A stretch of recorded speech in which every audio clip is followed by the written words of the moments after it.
Plus பக்கங்கள். Hi friends, இது மாலிகாவின் கேளுங்க கதை கேளுங்க. மானஸ் எழுதிய விழி தாண்டிய கனவே, அத்தியாயம் 27. பதில் சொல்ல முடியலன்னு முகத்தை திருப்பிக்கிறியா என்று ஆராவிடம் கேட்ட விக்கி அவள் பதிலை எதிர்பார்க்காமல் தொடர்ந்து கூறினான். நான் என்ன பண்றேன்னு உனக்கே தெரியும் இல்ல என்றவனை கேவலமான பார்வை பார்த்தாள் ஆரா. எந்த வேலைக்கும் போகாத வெட்டி ஆஃபீஸர் தானே நீ? அதான் தெரியுதில்ல, நல்லா சம்பாதிக்கிற பையனை நம்பியே இப்போ எல்லாம் எந்த பொண்ணும் போக மாட்டேங்குது. இதில் என் கூட டேட்டிங் அவுட்டிங் எல்லாம் எந்த பொண்ணு வருவா? கொஞ்சமாச்சும் யோசிக்க மாட்டியா? ஓ, அப்போ சார் சம்பாதிக்க ஆரம்பிச்சா டெய்லி ஒரு பொண்ணு கூட சுற்றுவீங்களோ? அட, நான் யாருன்னு தெரியும் இல்லை? வைத்தீஸ்வரனோட பையன். எங்கள் அம்மா செத்து 20 வருஷம் ஆச்சு. எங்கள் அம்மாவை தவிர அவர் லைஃப்பில் வேற ஒரு பொண்ணு வந்ததே இல்லை. அவர் பையனா? எனக்கும் என் லைஃப்பில் எப்பவும் ஒரே ஒரு பொண்ணு தான் இருப்பா. அவள் திகைத்து போய் அவனை பார்த்து கொண்டிருக்கும் போதே அவளை தாண்டி பின்னால் பார்த்தான் விக்கி. ஹாய் ராதா மாமி என்று சொல்லிக்கொண்டே எழுந்து சென்றான். ஆரா திரும்பி பார்க்க மடிசார் கட்டிய மாமி ஒருவர் வந்து கொண்டிருந்தார். அவரிடம் சென்று பேசிக்கொண்டிருந்தான் விக்கி. அவன் பேச பேச அவர் ஏதோ சிரித்து கொண்டே இருந்தார். ஆராவின் இதழில் புன்னகை அரும்பியது. அவன் எப்பொழுதும் விளையாட்டுத்தனமாக இருந்தாலும் அவன் பேசிய வார்த்தைகள் உண்மையாக அவன் மனதில் இருந்து வந்தது என்று அவளுக்கு புரிந்தது. எவ்வளவு அழகாக ஒரே வரியில் தன்னுடைய கேரக்டரை படம் போட்டு காட்டிவிட்டு போய்விட்டான் என்று ஆச்சரியப்பட்டாள். முதன்முறையாக அவன் மேல் ஒரு மதிப்பு வந்தது. வேலைக்கு செல்லவில்லை, சம்பாதிக்கவில்லை, அவ்வளவுதான். ஆனால் குணம் தங்கம் என்று அவள் மனதில் ஒரு விதை விழுந்தது. இதுதான் வளர்ப்பு என்பதா என்று அவள் மனதில் ஒரு நொடி கேள்வி எழுந்தது. இல்லை, இதெல்லாம் தானாக வருவது. சபாபதி அங்கிள் கூட ஜமுனா ஆண்டியின் மேல் எவ்வளவு பிரியமாக இருக்கிறார். அதை பார்த்து வளர்ந்த நந்தனிற்கு இதுபோல் ஒரு எண்ணம் இல்லையே. யோசனையோடு எழுந்தவள் பெருமூச்சு ஒன்றை விட்டுவிட்டு நடக்க தொடங்கினாள். இப்பொழுது விக்கி மாமியை விட்டுவிட்டு வேறு ஒரு பெண்ணிடம் கலாட்டா செய்து கொண்டிருந்தான். அவளிடம் ஒரு பை நிறைய திட்டுகளை வாங்கி கொண்டு மீண்டும் ஆராவின் அருகில் வந்தான். சொல்றது ஒன்று, செய்யறது ஒன்று என்றாள் ஆரா. இதோ பாரு, எனக்கு டைரக்ட் ஸ்பீச்சே புரியாது. இதில் இன்டைரக்ட் ஸ்பீச்செல்லாம் எனக்கு எங்கே புரிய போகுது? நானெல்லாம் கிராமரில் பயங்கர வீக்குமா? அப்போது மற்ற சப்ஜெக்டில் எல்லாம் சென்டம் எடுத்திருக்கீங்களோ? இப்போ எதுக்கு நீ படிப்பை பற்றியெல்லாம் பேசுகிற? படிப்பு பிடிக்காது, ஆனால் பொண்ணுங்களை தான் ரொம்ப பிடிக்குமில்ல. சொல்கிறது என்னவோ லைஃப்பில் ஒரே ஒரு பொண்ணுன்னு. ஆனால் பார்க்குற பொண்ணுங்க கிட்டையெல்லாம் போய் பேச வேண்டியது. எப்போ பார்த்தாலும் பொண்ணுங்க கிட்ட வம்பு பண்ணிக்கிட்டே இருக்க வேண்டியது. அது என்னவோ எனக்கு பொண்ணுங்க கிட்ட பேச ரொம்ப பிடிக்கும். அதுக்கு பேர் தான் ஃப்ளர்ட் பண்ணுறது. எது, அந்த 50 வயசு மாமி கூட போய் பேசுறது ஃப்ளர்ட் பண்ணுறதா? மனசாட்சி இருக்கா உனக்கு? சிரித்து விட்டாள் ஆரா. அவள் சிரிப்பை கண்டு மெய் மறந்து நின்றான். அப்பா, சிரிச்சா எவ்வளவு அழகா இருக்கா என்று தனக்குள் ரசித்து கொண்டான். அவளோடு அவனும் நடக்க ஆரம்பித்தான். ஆமா பாப்பா, உன் பேரை சொல்லவே மாட்டேன்ற.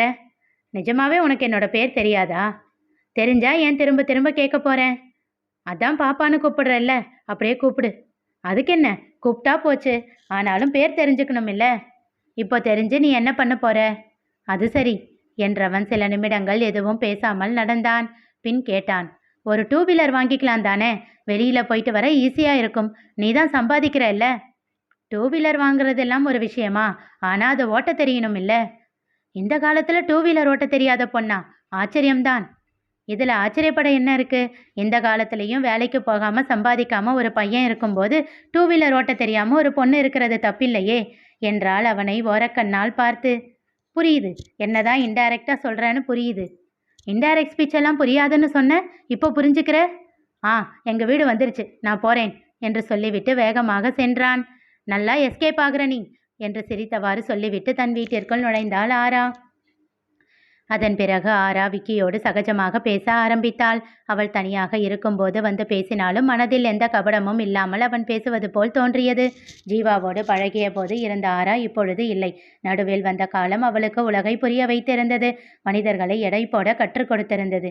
மிகவும் மென்மையான ஆரா உள்ளுக்குள் இரும்பாக மாறியிருந்தாள். ஆனால் அப்படி இறுகி இருந்தவளையும் சிரிக்க வைத்து கொண்டிருந்தான் விக்கி. அவன் பேசுவதை கேட்டு ரசித்து சிரிப்பாள் ஆரா. பார்வதி, இந்து மற்றும் பிற பெண்களோடு அவன் செய்யும் கலாட்டாக்கள் அவள் அறியாமல் அவளை சிரிக்க வைக்கும். பின் வந்த நாட்களில் ஆரா எங்கே எல்லாருடனும் நன்றாக பழகி கொண்டாள். அகிலும் ஜமுனா சபாபதியோடு நன்றாக ஒட்டி கொண்டான். அவர்கள் உலகம் அகில் என்று ஆகிப்போனது.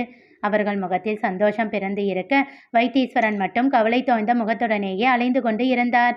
ஒரு நாள் அவரோடு பேசும்போது அவர் மனதில் இருப்பதை அறிய எண்ணி அவள் கேட்க, அப்போதுதான் அவர் கவலை எல்லாம் விக்கியை பற்றியது என்று அறிந்து கொண்டாள். விக்கி ஆராவிடம் பேசும் சமயங்களில் நைச்சியமாக அவனிடம் வேலைக்கு செல்வதை பற்றி சொல்லி பார்த்தாள். அவனோ தன் முடிவில் விடாப்பிடியாக இருந்தான். ப்ளீஸ் பாப்பா, எனக்கு பிடிக்காத வேலையை செய்ய சொல்லாத. ஒரே எரிச்சலா வருது. எவ்வளவு சொல்லியும் கேட்காதவனிடம் கோபப்பட்டாள் ஆரா. பொய் சொல்லாத விக்கி, உனக்கு எந்த வேலையும் செய்ய பிடிக்காது. ஏன்னா நீ ஒரு சோம்பேறி.